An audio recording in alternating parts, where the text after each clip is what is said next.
Hello friend, welcome to my channel real math official.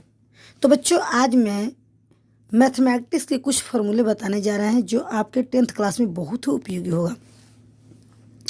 तो आइए बच्चों, सबसे पहले हम मैथ के फार्मूला देखेंगे। सबसे पहला फार्मूला है घन। घन को हम कहते हैं क्यूब, इंग्लिश में इसे क्यूब कहते हैं। यही मेरा घन है, ठीक है, ये मेरा घन है।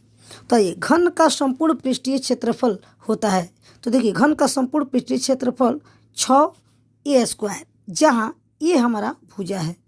ये बराबर क्या हो जाएगा? भुजा हो जाएगा।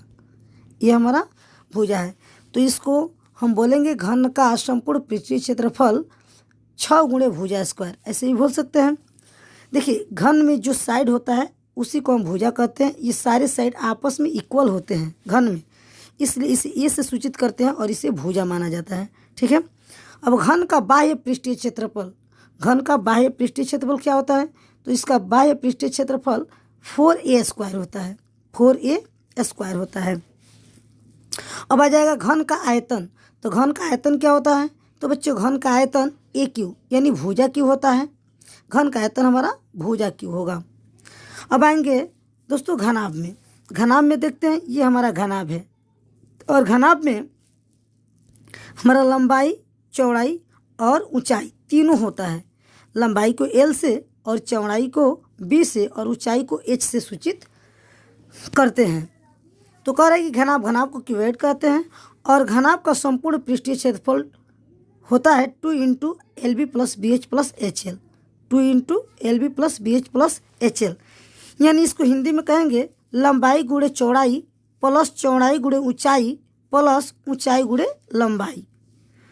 घनाभ का वक्र पृष्ठीय क्षेत्रफल होता है, घनाभ का वक्र पृष्ठीय क्षेत्रफल 2h × L + B, 2h × L + B, ठीक है फ्रेंड। उसके बाद आएंगे घनाभ का आयतन। घनाभ का आयतन होता है L × B × H, यानी L × B × H, लंबाई गुणे चौड़ाई गुणे ऊंचाई। ये घनाभ का हमारा आयतन हो जाएगा। घनाभ का बाह्य क्षेत्रफल, घनाभ का बाह्य क्षेत्रफल 2h × L + B होता है। घनाभ का विकर्ण, घनाभ का विकर्ण L² + B² + H² होता है, अंडर रूट में होता है, ठीक है। ये हमारा घनाभ का विकर्ण हो गया। आइए फ्रेंड्स, इसके बाद हम देखते हैं अर्धगोला। देखते हैं अर्धगोला।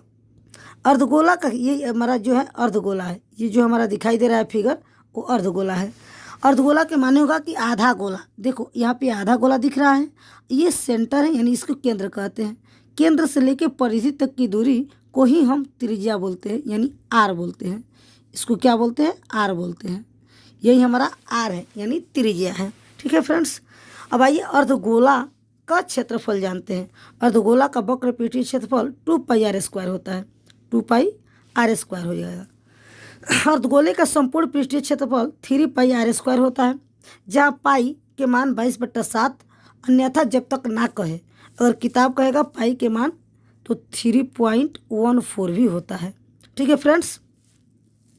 जब तक किताब नहीं बोले कि पाई की जगह पर 3.14 लगाना है, तब तक हम 22/7 ही लगाएंगे। तो चलिए फ्रेंड्स, आगे देखते हैं। अर्धगोला का संपूर्ण पृष्ठीय क्षेत्रफल 3πr²। अर्धगोले का आयतन 2/3πr³। ये अर्धगोला का हमारा आयतन हो जाएगा। अब इसका फॉर्मूला आ गया। अब आगे देखते हैं बेलन।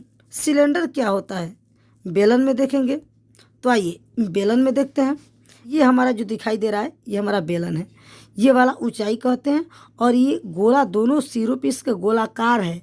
दोनों सिरे एक गोले के आकार का है। तो यहाँ पे केंद्र होगा और गोले से लेके परिधि तक, बीच केंद्र से लेके परिधि तक की दूरी को हम आर कहते हैं। तो इसमें यहाँ पे आर होगा, यानी हमारा ये त्रिज्या हो जाएगा। ये हमारा त्रिज्या हो जाएगा।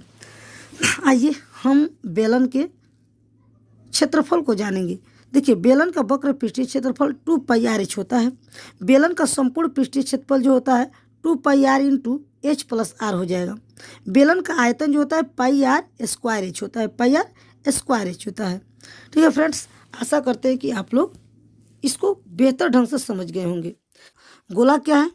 तो देखेंगे ये पूरा गोला है, यानी पूरा गोल है ना जी। यहाँ से लेकर इसके बीच सेंटर को हम केंद्र बोलते हैं और केंद्र से लेकर ये परिधि की दूरी हमारा त्रिज्या होता है, यानी जिसे आर से सूचित करते हैं। यही हमारा परिधि होता है, इसे हम परिधि कहेंगे। यहाँ केंद्र से लेकर परिधि तक की दूरी क्वार कहते हैं। और सेंटर से होकर यानी केंद्र से होकर परिधि के तक के दूरी को, परिधि से परिधि तक की दूरी को हम व्यास कहते हैं। यानी टोटल दूरी हमारा व्यास हो जाएगा। इसकी आधी दूरी जो होता है वो हमारा त्रिज्या होता है। आइए गोले के क्षेत्रफल को जानते हैं। गोले का पृष्ठीय क्षेत्रफल होता है 4πr², 4πr², जहाँ r एक त्रिज्या है। चलिए, गोला का आयतन होता है 4/3πr³, 4/3πr³। आइए अब इसके शंकु जानेंगे। शंकु को अंग्रेजी में कोन कहते हैं। ये हमारा शंकु है। शंकु का ये तिर्यक ऊंचाई होता है जिसको हम L से सूचित करते हैं, और बीच वाला जो लंबवत ऊंचाई है उसे हम H से सूचित करते हैं, वो H होता है। ठीक है। और यहाँ जो होता है, यहाँ से लेकर यहाँ तक की दूरी को हम R बोलते हैं, जिसको हम त्रिज्या कहते हैं। ठीक है। अब आइए इसके बारे में जानते हैं। शंकु का वक्र पृष्ठीय क्षेत्रफल होता है πrl, जो L जहाँ है हमारा तिर्यक ऊंचाई है। L क्या है? हमारा तिर्यक ऊंचाई है। शंकु का संपूर्ण पृष्ठीय क्षेत्रफल πr × L+r होता है। ठीक है। और शंकु का आयतन जो होता है 1/3πr² हो चुका है। ऐसे करके हमने ये मैथमेटिक्स फार्मूला देखा। दोस्तों, ये वीडियो अच्छा लगे तो लाइक कर देना, शेयर कर देना और बेल आइकन को दबाना न भूलें। मेरे चैनल को सब्सक्राइब कर देना, ताकि जब भी मैं ऐसे कोई वीडियो बनाए तो इसका नोटिफिकेशन आपके पास पहुँचे।